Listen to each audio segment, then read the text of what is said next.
What's up, space pirates?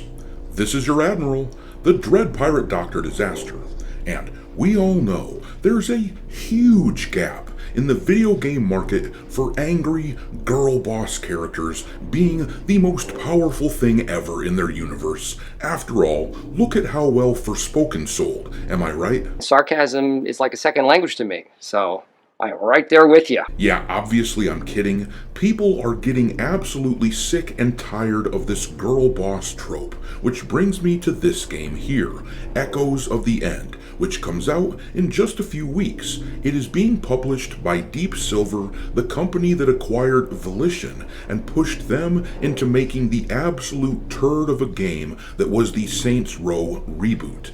This is a game, Echoes of the End, made by a small Icelandic developer, and it is supposedly inspired by Icelandic culture. So, being based in and inspired by Iceland meant that, naturally, they had to make sure that their main character looked like this.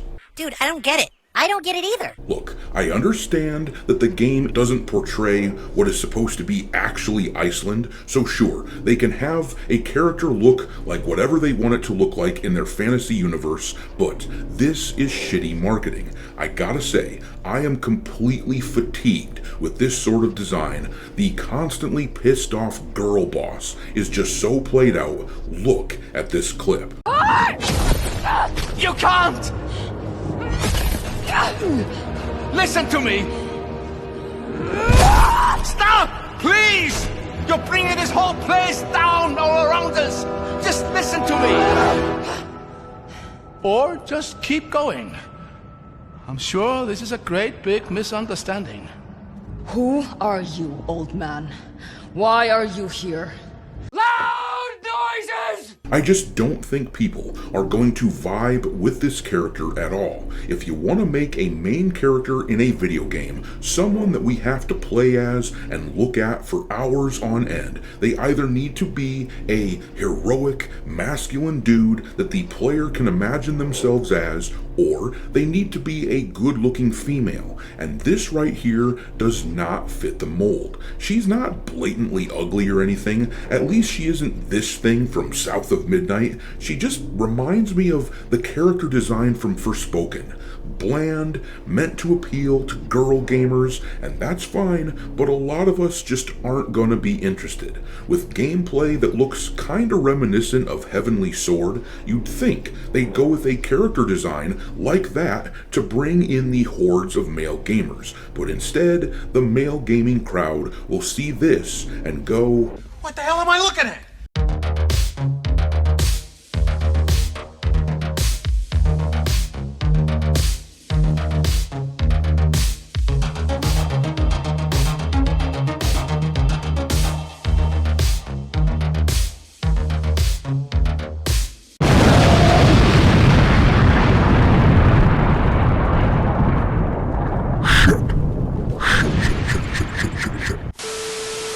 Alright me hearties, make sure that you hit the like button on this video and subscribe to the channel if you haven't done so yet. We've been getting a ton of new subscribers lately, so it is time to ask the all-important question. How many assholes we got on this ship anyhow?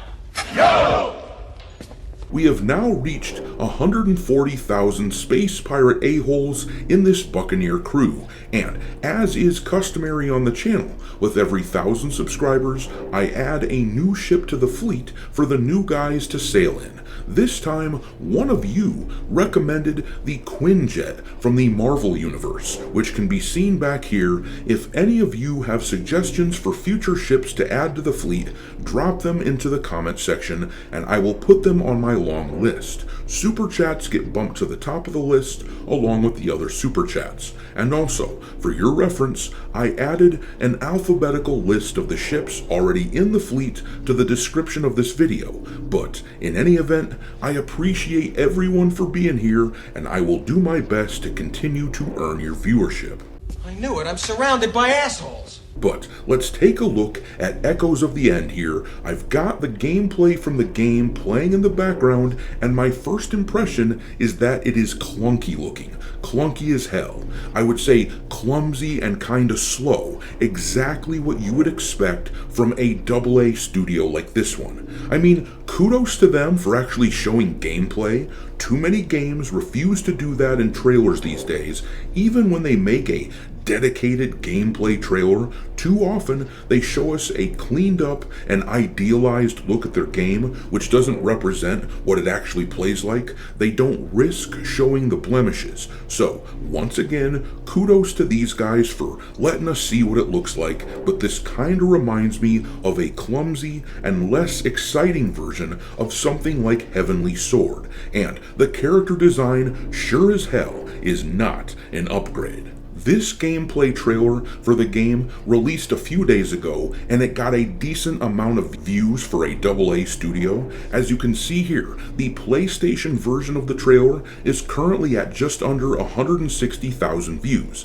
Considering that they are only about 3 weeks from release, they'd like to see more interest, I'm sure, but it could be worse. And as far as ratios go, at the time of this recording, they've got 4.3 thousand likes to 2.3 thousand dislikes. A ratio of dislikes being over 50% of the like count is not very good at all, especially considering this is not a game that people are talking about at all. If more people became aware of this game, and not just the nodding sycophants, I suspect that it would be ratioed pretty badly. But over on the IGN version of the trailer, it looks less promising. They're at only 31,000 views, as you can see, and they've been almost ratioed with 495 likes to 389 dislikes at the time of this recording. And the comments were pretty funny on these trailers. This one says, "It's good to know that the generic games market isn't dead yet."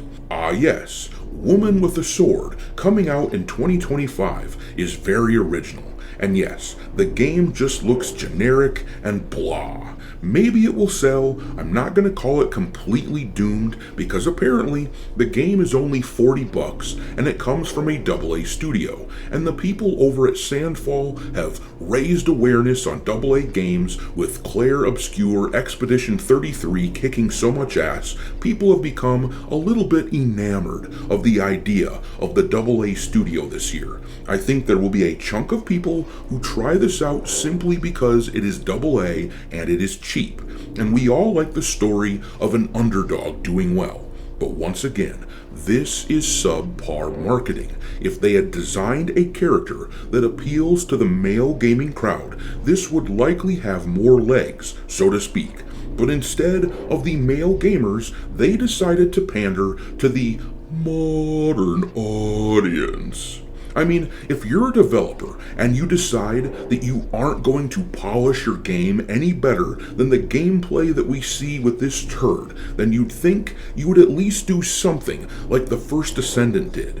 That game got a shitload more attention than it deserves based on the weakness of its gameplay, and everyone knows why it got that attention.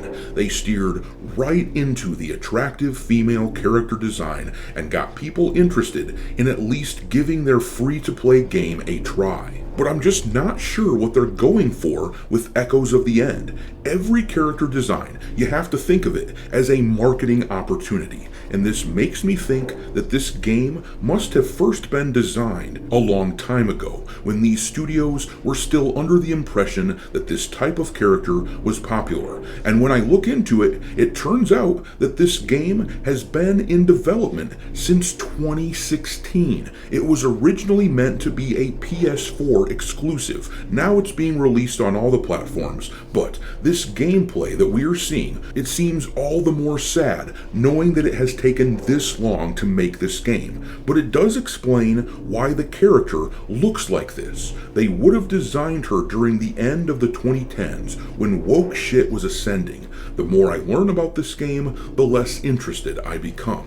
If it took a decade to make this game and it still looks like this with regards to the gameplay, then they sure as hell are not going to be able to polish it properly in the next few weeks. So I'm out, not interested, not at all. But I'm going to leave it there. Does the marketing for this game work for you? Are you going to buy it? Or are you going to close your wallet like me? Drop your thoughts into the comment section below and we will talk there. Thanks for watching, me hearties. If you haven't already, your Admiral is inviting you to subscribe to the channel and become a part of the crew. Life as a space pirate may not be glamorous, but there's always plenty of booty.